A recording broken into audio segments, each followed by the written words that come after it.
Many patients come in and I may diagnose dry eye, and they say, well, my eyes don't feel dry. How could that be? And I say, well, you may not relate some of the symptoms that you're having to dry eye, but it is causal. So for example, patient says, my vision fluctuates throughout the day. And as the day goes on, it's just harder and harder to read. When I'm on the computer for a long time, I just can't read after a while. I have to take a break.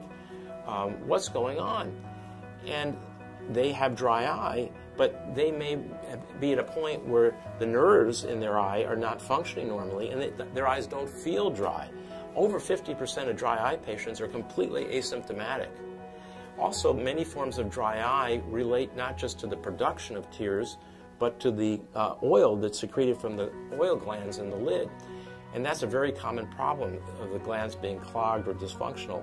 And we have treatments for that now. For example, we have a treatment called LipiFlow, where we thermal pulsate those glands. We heat them up, we take the wax and melt it down to oil, and then we pulsate and we express the glands to get them to work again. Because you need that oil layer to act as a slick to prevent the evaporation of your tears. Women have 10 times as much dry eye as men. And it's probably due to the fact that we know now that testosterone is very important in the production of tears. And that's probably why there's less dryness in men than women, and far more dryness in postmenopausal women than premenopausal, because there's a fall in testosterone levels. And we have great treatments now, pharmaceutical treatments with lifitegrast, which is Xiidra, and we have cyclosporin, which is Restasis.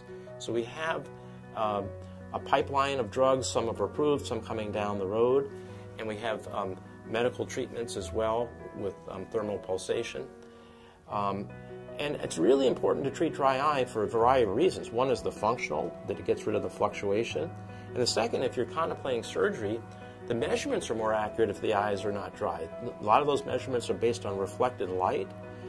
And also, post-operatively, if your vision's fading in and out before surgery, it's going to fade in and out after surgery.